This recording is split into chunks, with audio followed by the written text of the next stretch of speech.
दोस्तों नमस्कार। आज के इस वीडियो में हम एमपीबीएससी मेंस एग्जामिनेशन के पेपर वन के सिलेबस का ब्रेक डाउन करेंगे। तो हम यूनिट वन की बात करें तो यूनिट वन में हड़प्पा सभ्यता से लेकर 10th सेंचुरी एडी तक के पॉलिटिकल, इकोनॉमिक, सोशल और कल्चरल हिस्ट्री ऑफ इंडिया के बारे में क्वेश्चंस पूछे जाएंगे। यानी उस समय किस प्रकार की पॉलिटिकल सिचुएशंस हुआ करती थी इंडिया में।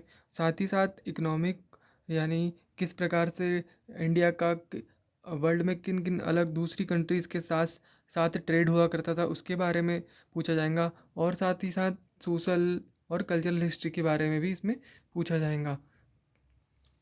इसके बाद है यूनिट टू। यूनिट टू में भी वही बातें 11th सेंचुरी एडी से लेकर 18th सेंचुरी एडी तक की बातें पूछी जाएंगी। Mughal rulers and their administration, emergence of composite culture, इस पर भी आपको मेनली फोकस करना होगा। और impact of British rule on Indian economy and society, यानी ब्रिटिशर्स के इंडिया में आने के बाद इंडिया की इकॉनमी किस तरह से नीचे गिर गई थी उसके बारे में इसमें जानना पड़ेगा। साथ ही सोसाइटी में क्या क्या परिवर्तन ब्रिटिशर्स के आने के बाद हुए थे, यह यूनिट टू में इस पर क्वेश्चन पूछे जाते हैं। यूनिट थ्री की बात करें तो उसमें जो इंडियंस का रिएक्शन क्या हुआ था ब्रिटिश कॉलोनियल रूल पर, उसमें उसके बारे में इसमें पूछा जाएगा।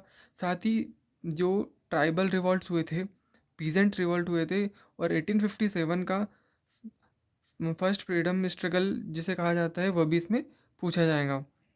और emergence of India as a republic nation, और उसके बाद फिर स्टेट्स का रीऑर्गेनाइजेशन कैसे हुआ, साथ ही साथ मध्य प्रदेश का फॉर्मेशन कैसे हुआ, यह भी इसमें यूनिट थ्री में पूछा जाएगा। फिर यूनिट फोर की हम बात करें तो वही बात independence movement in Madhya Pradesh, इसमें जो जोग्राफिकल रेफरेंस है वह मध्य प्रदेश को लेना होगा हमें। और Indian cultural heritage with special reference to Madhya प्रदेश।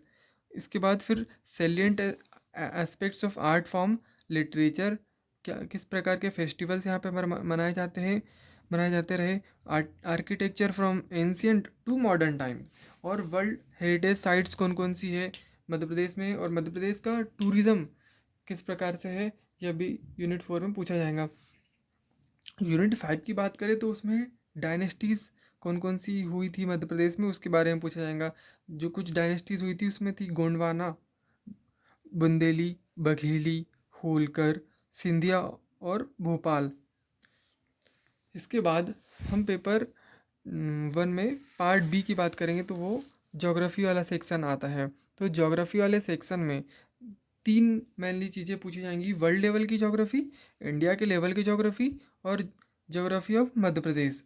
तो वर्ल्ड लेवल की ज्योग्राफी की अगर हम बात करें तो उसमें यूनिट वन है, वह उसमें माउंटेन्स, जो मेजर माउंटेन्स है वर्ल्ड के, उनके बारे में पूछा जाता है। प्लेट्यूज कौन कौन से हैं, उसके बाद फिर प्लेन्स यानी घास के मैदान पूछे जाएंगे। विश्व की कौन कौन सी मेजर रिवर्स है, लेक है और ग्लेशियर के बारे में पूछा जाएगा।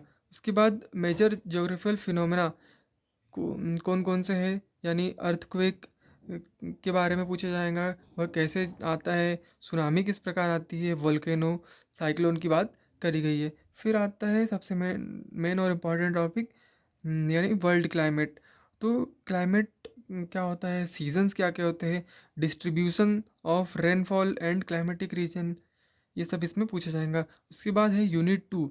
तो यूनिट टू में वही बात करी गई है जो यूनिट वन में वर्ल्ड लेवल पे करी गई है, और यूनिट टू में इंडिया के लेवल पर बात करी गई है। तो इंडिया में कौन कौन से मेजर माउंटेन्स है, प्लेट्यूज कौन कौन से हैं, प्लेन, रिवर्स, लेक्स और ग्लेशियर के बारे में बात करी गई। उसके बाद फिर है जो फिजियोग्राफिक डिवीजन ऑफ इंडिया है वो।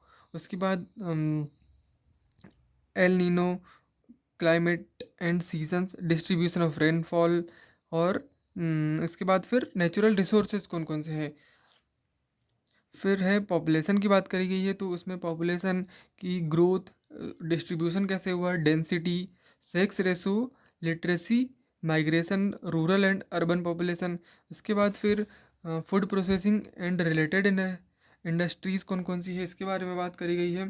फिर यूनिट 3 की हम बात करें तो यूनिट 3 में ज्योग्राफी ऑफ मध्य प्रदेश, इसके बारे में हमें क्वेश्चंस पूछे जाएंगे। तो उसमें जो मेजर ज्योग्राफिकल रीजन्स है with special reference to Narmada valley and Malwa plateau, जो दो मेन इम्पॉर्टेंट रीजन से जो जियोमार्फिक रीजन से मध्य प्रदेश की, उनके बारे में इसमें पूछा जाएगा। उसके बाद फिर नेचुरल वेजिटेशन एंड क्लाइमेट कैसा है, सॉइल एमपी में किस किस प्रकार की पाई जाती है, मिनरल एंड एनर्जी रिसोर्सेज कौन कौन से हैं, और इंडस्ट्रीज़, मेजर इंडस्ट्रीज़ कौन कौन सी है उसके बारे में इसमें क्वेश्चंस पूछे जाएंगे। इसके पश्चात है यूनिट 4। तो यूनिट 4 में वाटर एंड डिज़ास्टर मैनेजमेंट की बात करी गई है। तो drinking water supply factors of impurity of water, quality management, ground water and water conservation की इसमें बात करी गई है। उसके बाद फिर कौन कौन से नेचुरल डिज़ास्टर्स आते हैं, कौन कौन से मैन मेड डिज़ास्टर्स होते हैं, उसके बारे में क्वेश्चंस पूछे जा सकते हैं। उसके बाद फिर है कम्युनिटी प्लानिंग, जिसमें resource mapping, relief and rehabilitation किस प्रकार से किया जाएगा, उस पर यह क्वेश्चन पूछे जाते हैं। यूनिट 5 की बात करें तो उसमें जो कुछ एडवांस टेक्निक्स है ज्योग्राफी के अंदर, उस पर क्वेश्चन पूछे जाएंगे, जिसमें रिमोट सेंसिंग है, ग्लोबल पोजिशनिंग सिस्टम है यानी जीपीएस है, ग्लोबल इन्फॉर्मेशन सिस्टम है, इस पर इसमें मेनली क्वेश्चंस पूछे जाएंगे। तो यह पेपर 1 का सिलेबस ब्रेकडाउन था। अगले वीडियो में हम सिलेबस पेपर 2 के बारे में जानेंगे। धन्यवाद।